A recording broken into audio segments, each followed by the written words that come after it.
24 আগস্টে দিল্লিতে পালিয়ে যেতে বাধ্য হন শেখ হাসিনা। এরপর থেকেই কবে ফিরছেন শেখ হাসিনা, এই প্রশ্ন এখন ঘোরে আওয়ামী লীগ নেতাকর্মীদের মুখে। যদিও এই প্রশ্নের কোনো স্পষ্ট উত্তর এখনো নেই, বরং বাস্তবতা হলো তিনি দিল্লিতে আছেন, তার বিরুদ্ধে মৃত্যুদণ্ডের রায় রয়েছে, আওয়ামী লীগের কার্যক্রম নিষিদ্ধ, আর বাংলাদেশে নির্বাচন মাত্র 2 সপ্তাহ দূরে। ঠিক এমন সময় ভারতের একটি প্রভাবশালী গণমাধ্যম তাকে প্রশ্ন করল, বাংলাদেশে অবতরণের পর আপনার অগ্রাধিকার কি হবে? কবে ফিরবেন সেটা নয়, কি করবেন সেটাই প্রশ্ন। এই প্রশ্নটা শুধু একটি সাক্ষাৎকারের শুরু নয়, এটা একটা রাজনৈতিক ইঙ্গিত। এরপর শেখ হাসিনা যা বললেন, ভারত, বিএনপি, জামায়াত, ডক্টর ইউনূস, নির্বাচন এবং আওয়ামী লীগের পুনর্গঠন নিয়ে, তা আর কোনো সাধারণ বক্তব্যে সীমাবদ্ধ থাকেনি, বরং এটি হয়ে উঠেছে ভবিষ্যৎ রাজনীতির এক স্পষ্ট রূপরেখা।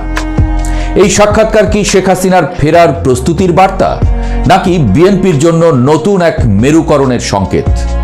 চলুন বিশ্লেষণে যাই, খুঁজে দেখি প্রশ্নের ভেতরের রাজনীতি। এই সাক্ষাৎকারে সবচেয়ে অস্বাভাবিক বিষয়টা ছিল প্রশ্নের ধরন। কারণ যাকে প্রশ্ন করা হচ্ছে তিনি শুধু সাবেক প্রধানমন্ত্রী নন, তিনি এখনো ভারতে অবস্থানরত, বাংলাদেশের আদালতে মৃত্যুদণ্ডপ্রাপ্ত এবং তার দল রাষ্ট্রীয়ভাবে নিষিদ্ধ। এমন পরিস্থিতিতে স্বাভাবিক প্রশ্ন হতো, আপনি কবে ফিরবেন, আদৌ ফিরতে পারবেন কিনা? কিন্তু প্রশ্নটা সে পথে যায়নি। G24 ঘন্টা জানতে চেয়েছে দেশে ফেরার পর কি করবেন, যার মানে দাঁড়ায় একটাই, ধরেই নেওয়া হয়েছে ফিরছেন শেখ হাসিনা। এখান থেকেই শুরু হয় সন্দেহ, এটা কি নিছক সাংবাদিকতা, নাকি কোনো বার্তা পৌঁছে দেওয়ার দায়িত্ব? শেখ হাসিনার অবস্থান কি, অবসর না প্রস্তুতি? এই প্রশ্নের উত্তরে শেখ হাসিনা কোনো দ্বিধা রাখেননি। তিনি পয়েন্ট আকারে বলেছেন ফেরার পর তার অগ্রাধিকার কি হবে। তিনি দাবি করেছেন, প্রথমত দেশে সাংবিধানিক শাসন ভেঙে পড়েছে, আইনের শাসনের বদলে চলছে মব রাজনীতি, অর্থনীতি স্থবির, বিনিয়োগ বন্ধ, কর্মসংস্থান সংকুচিত, সংখ্যালঘুরা আতঙ্কে। এই অবস্থার সমাধান হিসেবে তিনি আবারও জোর দিয়েছেন সব দলের অংশগ্রহণে একটি গ্রহণযোগ্য নির্বাচনের উপর। গুরুত্বপূর্ণ বিষয় হলো, তিনি বলেছেন সেই নির্বাচনে ফল যাই হোক আওয়ামী লীগ তা মেনে নেবে, সরকারে থাকুক বা বিরোধী দলে, দুভাবেই। এটা স্পষ্ট করে দেয় তিনি এখনো নিজেকে রাজনৈতিক খেলোয়াড় হিসেবেই দেখছেন, অবসরপ্রাপ্ত নেতা হিসেবে নয়। বিএনপির প্রতি নরম বার্তা। এরপরে আসে আরেকটি গুরুত্বপূর্ণ প্রশ্ন, বিএনপি ও তারেক রহমান কি বিশ্বাসযোগ্য? এখানে শেখ হাসিনার সুর ছিল লক্ষণীয়ভাবে নরম। তিনি বলেন, আওয়ামী লীগ ও বিএনপি দীর্ঘদিনের সংসদীয় প্রতিদ্বন্দ্বী, এক দল সরকারে থাকলে অন্য দল বিরোধী দলে, এটাই গণতন্ত্র। প্রকৃত বিরোধী দল ছাড়া সংসদ অর্থহীন। তিনি এও বলেন, আওয়ামী লীগ বিরোধী দলে বসতেও প্রস্তুত। এই বক্তব্য এসেছে এমন এক সময়ে যখন বিএনপি মাঠে জামায়াত এবং এনসিপির আক্রমণ, বিদ্রোহী প্রার্থীদের সংঘাত, আন্তর্জাতিক পর্যবেক্ষকের সামনে অভিযোগ, পাল্টা অভিযোগ সহ একাধিক চাপে আছে। এই প্রেক্ষাপটে শেখ হাসিনার নরম ভাষা একটি রাজনৈতিক দরজা খোলা রাখার ইঙ্গিত দিচ্ছে বলেই মনে করছেন বিশ্লেষকরা। কারা মূল প্রতিপক্ষ? সাক্ষাৎকারে শেখ হাসিনার সবচেয়ে কড়া ভাষায় আক্রমণ করেছেন জামায়াত ও এনসিপি এবং এই শক্তিগুলোর পৃষ্ঠপোষক হিসেবে অভিযুক্ত করেছেন ডক্টর মোহাম্মদ ইউনূসকে। লক্ষ্য করার মতো বিষয়, এই তালিকায় বিএনপি নেই, অর্থাৎ শেখ হাসিনার আঁকা শত্রু মিত্রের মানচিত্রে মূল সংঘাতের রেখা এখন একদিকে ডক্টর ইউনূস সরকার এবং জামায়াত আর এনসিপি বনাম বাকি রাজনৈতিক শক্তি। আওয়ামী লীগ পুনর্গঠন, ভবিষ্যতের রূপরেখা। শেখ হাসিনা স্পষ্ট করে বলেন, আওয়ামী লীগ কোনো পরিবার ভিত্তিক দল নয়, এটি একটি গণভিত্তিক রাজনৈতিক সংগঠন। তবে বর্তমান সংকট দেখিয়ে দিয়েছে দলের সংস্কার দরকার। নতুন প্রজন্মের সঙ্গে সংযোগ রাখতে পারে, শহর ও গ্রামের তরুণদের সমস্যা বোঝে, শুধু আনুগত্য নয় রাজনৈতিক সক্ষমতাও আছে, এমন ব্যক্তিদের তিনি খুঁজছেন। কিন্তু সবকিছুর পর শর্ত একটাই, দল নিষিদ্ধ, সমর্থকরা গ্রেপ্তার, সদস্যপদই যখন অপরাধ, সেই অবস্থায় সংস্কার সম্ভব নয়। অর্থাৎ তিনি আগে চান রাজনৈতিক মাঠ খুলতে, তারপর দল নতুন করে সাজাতে। শেষ প্রশ্নটা এখানেই, শেখ হাসিনার এই সাক্ষাৎকার কি বিএনপিকে নতুন কোনো সমীকরণে আগ্রহী করবে, নাকি তারেক রহমান নিজের নির্বাচনী ছকেই অটল থাকবেন? বিশ্ববিখ্যাত সাময়িকী টাইম ম্যাগাজিনে তারেক রহমানের যে সাক্ষাৎকারটি প্রকাশিত হয়েছে তা নিঃসন্দেহে এই মুহূর্তে রাজনৈতিক অঙ্গনে বেশ আলোচিত হচ্ছে। দেশে ফেরার পর এটি তার কোনো প্রথম সাক্ষাৎকার কোনো গণমাধ্যমকে দেয়া, এবং নিঃসন্দেহে আমরা এটুকু বলতে পারি এই সাক্ষাৎকারে তারেক রহমান তার রাজনৈতিক এবং অর্থনৈতিক দৃষ্টিভঙ্গি যেভাবে তুলে ধরেছেন তা অবশ্যই প্রশংসার দাবিদার। কিন্তু যে বিষয়ে একটু কথা বলতে চাই তা হচ্ছে টাইম ম্যাগাজিনের এই লেখার বাংলা অনুবাদ আমাদের বিভিন্ন গণমাধ্যমে যেভাবে প্রকাশিত হয়েছে, হাতে গোনা 2-4টি ছাড়া, এই মুহূর্তে অন্তত যে দুটি বিষয় গুরুত্বপূর্ণ এবং বিতর্কিত হতে পারে সেই দুটি বিষয়ই অ্যাভয়েড করে যাওয়া হয়েছে। কি কারণ এর পেছনে আমি জানি না, আমি সে বিষয়ে আসছি। তারেক রহমান ভিন্ন ধাঁচের কিছু কথা তুলে ধরেছেন, প্রতিশ্রুতি দিয়েছেন বাংলাদেশের আগামী ভবিষ্যৎ বিনির্মাণে, বিশেষ করে অর্থনৈতিক জায়গা থেকে। তিনি বলেছেন ভূগর্ভস্থ পানির স্তর রক্ষায় 12,000 মাইল খাল খনন করা হবে, পরিবেশ রক্ষায় বছরে 5 কোটি গাছ লাগানো হবে, রাজধানী ঢাকার বায়ু দূষণ কমাতে 50টি নতুন সবুজ এলাকা তৈরির পরিকল্পনা বিএনপি রয়েছে, বড় বড় বিনিয়োগকারীদের আকৃষ্ট করতে উদ্যোগী ভূমিকা নেওয়া হবে, তরুণদের কর্মসংস্থানের ব্যবস্থা করা হবে, বেসরকারি হাসপাতালের সঙ্গে অংশীদারিত্বের মাধ্যমে স্বাস্থ্যসেবা উন্নত করা এবং কারিগরি শিক্ষার মাধ্যমে শ্রমিকদের দক্ষ করে গড়ে তোলা হবে।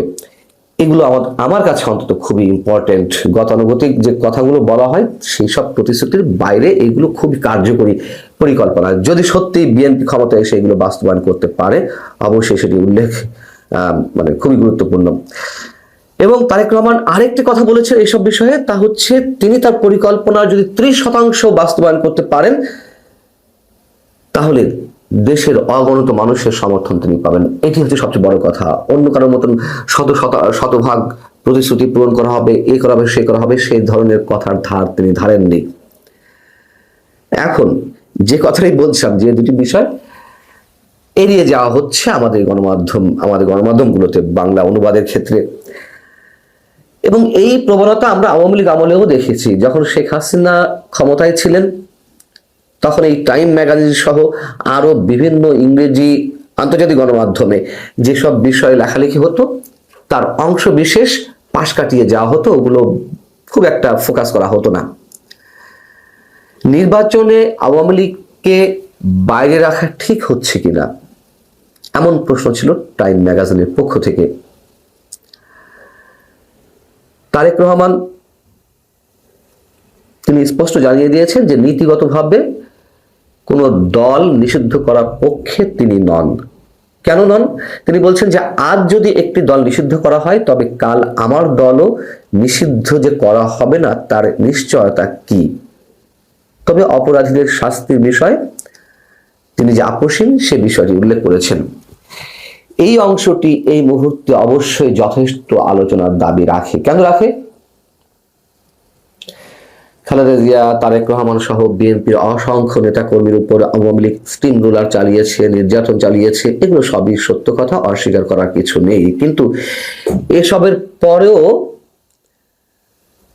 তিনি কোনো রাজনৈতিক দলকে নিষিদ্ধ করার পক্ষে নন। এই মেসেজটি আমাদের জন্য গুরুত্বপূর্ণ।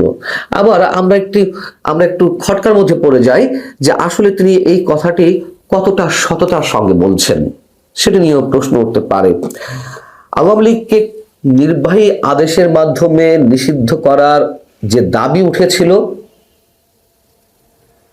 জুলাই অভ্যুত্থানকারীদের পক্ষ থেকে বা অন্যান্য দলের পক্ষ থেকে, বিএনপি কিন্তু তখন স্পষ্ট জানিয়ে দিয়েছিল যে তারা কোনো দল নিষিদ্ধ করার বিপক্ষে।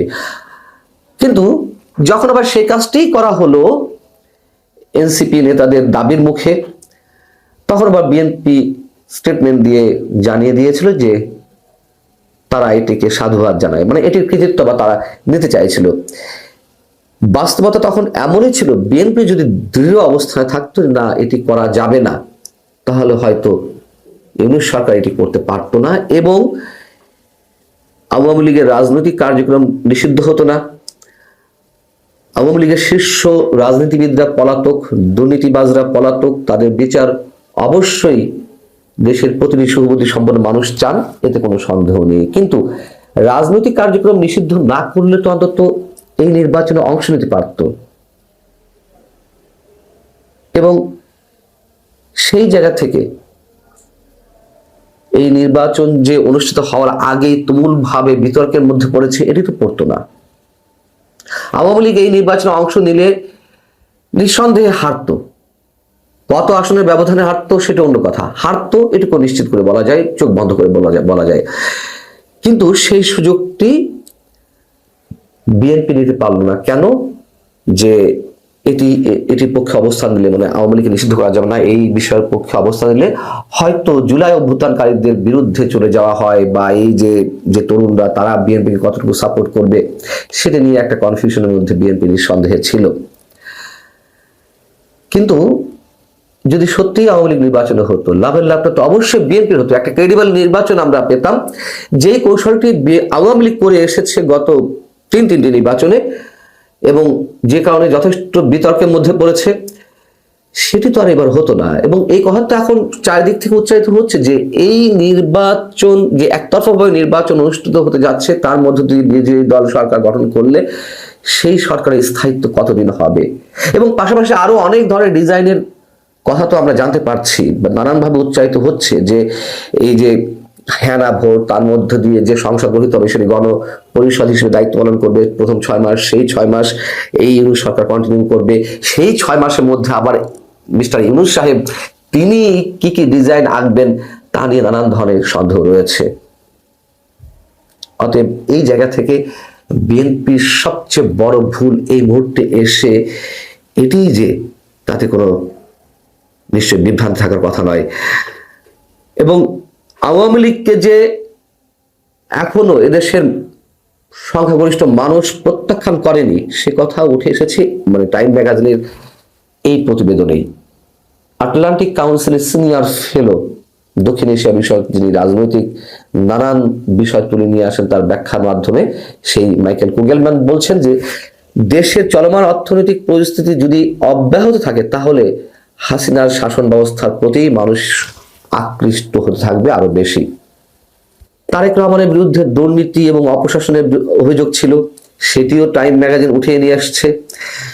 এখানে বলা হচ্ছে যে 2008 সালের দিকে বাংলাদেশে নিযুক্ত সাবেক মার্কিন রাষ্ট্রদূত জেমস এফ মরিয়র্টি তিনি কয়েকটি তার বার্তা পাঠিয়েছিলেন ওয়াশিংটনে মার্কিন স্টেট ডিপার্টমেন্টে। সেটি উইকিলিক্স ফাঁস করেছিল।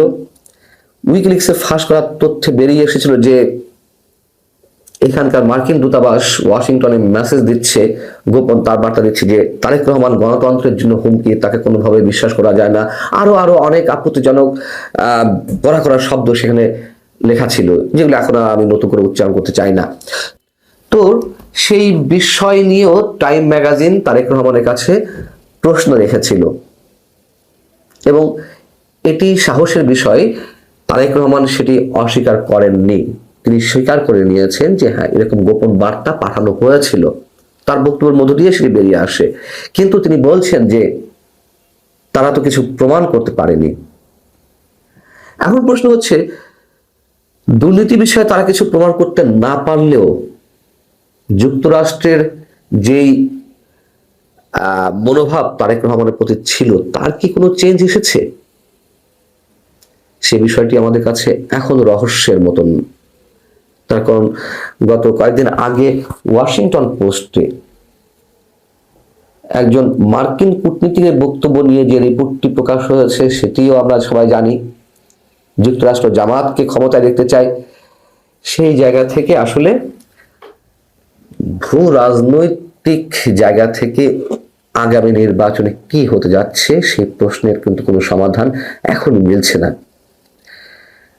আরেকটা বিষয় যেটি সেটি হচ্ছে টাইম ম্যাগাজিন এই প্রতিবেদনে বলছে যেই ক্ষমতায় আসুক না কেন ভারতের সাথে সম্পর্ক মেরামত করা তার অগ্রাধিকার হবে। ভারতের সঙ্গে বাংলাদেশের 2500 মাইল দীর্ঘ সীমান্ত বিশ্বের দীর্ঘতম সীমান্তগুলোর মধ্যে একটি, যা ভারতকে বাংলাদেশি পণ্যের জন্য প্রাথমিক স্থল পরিবহন রুট এবং তুলা শস্য জ্বালানি শিল্প উপকরণ এবং বিদ্যুৎ সব আমদানির একটি প্রধান উৎস করে তুলেছে।